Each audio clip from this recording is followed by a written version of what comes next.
Hello, welcome to travel with KR. నేను మీ చంద్ర కృష్ణారావు.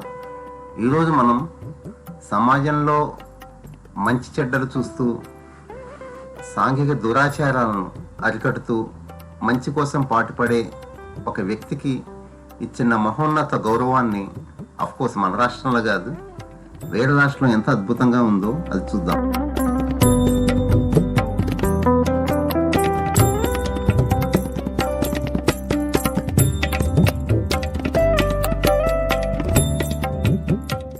పన్నెండవ శతాబ్దపు సంఘ సంస్కర్త, వచనకారుడు అయిన జగద్గురువు బసవేశ్వరుని గౌరవార్థం ఒక భారీ కాంక్రీట్ విగ్రహాన్ని గడగ్ జిల్లాలో ప్రతిష్ఠించారు.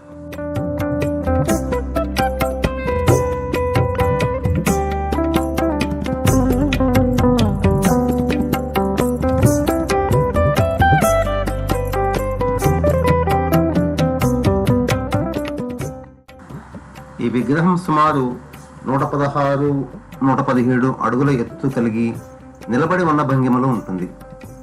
ఇది గడక్ నగరంలో ప్రసిద్ధ భీష్మ లేక్ ఒడ్డున ముందర్గిరి ఒడ్డులో ఉంది. దీని నిర్మాణం 2009లో ప్రారంభమై 2015లో పూర్తయింది. అంటే సుమారు 8 సంవత్సరాలు 6 సంవత్సరాలు పూర్తయింది.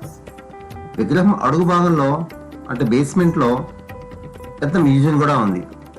దానిలో బసవేశ్వరుని జీవిత చరిత్రను కలిపి చాలా అద్భుతమైన వర్ణ చిత్రాలు కానీ కాంక్రీట్ శిల్పాలు కానీ చాలా అద్భుతంగా ఉంటాయి. అంటే ఆయన సంస్కృతిగా మారినప్పటి నుంచి వివాహము, ఆ తర్వాత అవి అన్నీ కూడా చాలా అద్భుతంగా ఉంటుంది. అది కూడా లోపలికి వెళ్ళినప్పుడు చూపిస్తాను. విగ్రహం చుట్టూ ఉన్న పార్కు, ఆ పక్కనే చెరువు, బోటింగ్ సౌకర్యం చాలా చాలా బాగుంటుంది. సాధారణంగా సాయంత్రం వస్తే ఇక్కడ చాలా బాగుంటుంది. ఆఫ్టర్ 5 ఇక్కడ చేరుకోవడం కూడా చాలా ఈజీ. రైల్వే స్టేషన్ నుంచి లేదా బస్ స్టాండ్ నుంచి ఆటోలు మనకి ఈజీగా దొరుకుతాయి. ఆ చెరువు దగ్గరికి వచ్చి అక్కడి నుంచి ఆ చెరువు గట్టు నుంచి మనం నడుచుకుంటూ పెడితే విగ్రహం మనకి చాలా దూరం నుంచి కనపడుతుంది. ఎందుకంటే ఇది 117 అడుగుల ఎత్తులో ఉంది కాబట్టి. చూడండి, చుట్టుపక్కల వాతావరణం మనం చూద్దాం.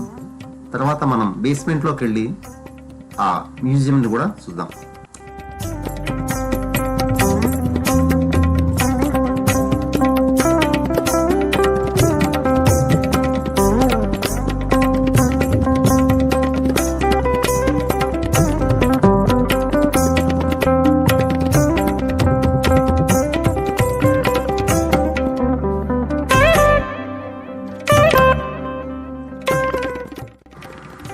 ఇదే ఆ మ్యూజియం. చూసారు కదా, బేస్మెంట్లో ఉన్న చాలా అద్భుతమైన మ్యూజియం.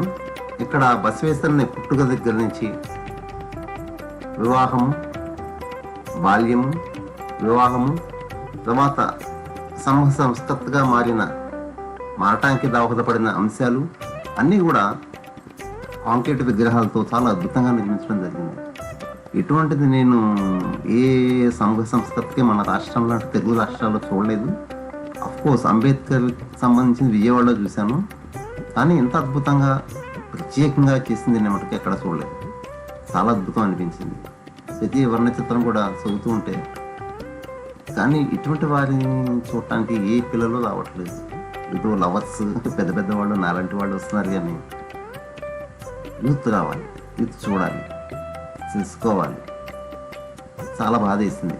ఎంత లైటింగ్, ఎంత ఖర్చు, ఎవరి కోసం పెట్టారు, యువతరం తెలుసుకుంటారనే కదా. కానీ యువతకి ఇవేం పట్టట్లేదు. వాళ్ళ దూరంలో వాళ్ళు ఉంటారు. పొద్దు నుంచి సాయం దాకా మొబైల్లో ఉంటున్నారు. మొబైల్లో ఏం చూస్తున్నారంటే ఏం ఉండదు. ఎక్కడో పెట్టిన రెస్టారెంట్ గురించి, ఎవరో చేసిన రీల్ గురించి, ఎవరో చేసిన ఏదో కాంట్రవర్సీ ఇష్యూని పట్టుకుని దాని నుంచి డిస్కస్ చేసుకుంటూ టైం పాస్ చేసుకుంటూ ఉన్నాయి. అది కాదు కదా. అలానే ఇలాంటివి చూపించినా వాళ్ళకి వింటలేదు, వినేట్టుగా పెద్దవాళ్ళు కూడా మాట్లాడలేదు. వాళ్ళు అంతే అని ఒక బ్రాండ్ తీసేస్తున్నారు పిల్లలకు బ్రాండ్ అవ్వటం ఎప్పుడు ఇష్టం ఉండదు. కానీ వాళ్ళని సపోర్ట్ చేసేవాళ్ళు కూడా లేరు, చెప్పేవాళ్ళు లేరు. చెప్పేవాళ్ళు ఉన్నా వినే పరిస్థితిలో లేరు. అటువంటి వాతావరణం చేయట్లేదు. దీని ముఖ్య కారణం తర్వాత ఒక వీడియోలో నేను మాట్లాడతాను. ఎందుకు ఇలా పిల్లలు మాట వింటలేదు, ఏం చెప్పినా వింటలేదు, వినిపించుకోవాలని ఉండలేదు, చెప్పేవాళ్ళ మీద ఎందుకు గౌరవం ఉండలేదు, ఎవరైనా చెప్తుంటే వాళ్ళకి అసలు వింటానికి ఇష్టపడలేదు. దీనికి చాలా కారణాలు ఉంటాయి. చెప్తే కొంటాం ఈ వీడియోలో అభ్యంతకరంగా ఉంటుంది. సమయం వచ్చినప్పుడు తప్పకుండా ఆ విషయాలు కూడా మనం మాట్లాడుకుందాం. ప్రస్తుతాన్ని విగ్రహాలను చూడండి, ఆనందించండి. ఇక్కడి నుంచి బయటికి వెళ్ళాక ఇంకొన్ని విషయాలు మీకు చూపిస్తాను.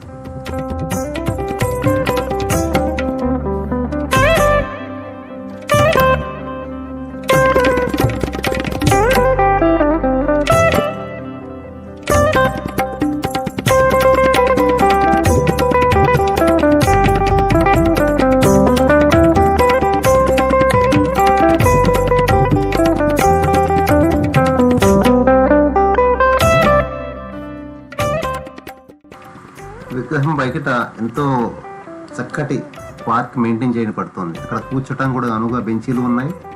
ఆ మెట్ల మీద కూర్చోవచ్చు, బెంచీ మీద కూర్చోవచ్చు, చుట్టూ తిరగచ్చు. ఆ చెరువు గట్టును కూడా చాలా హాయిగా ఉంటుంది.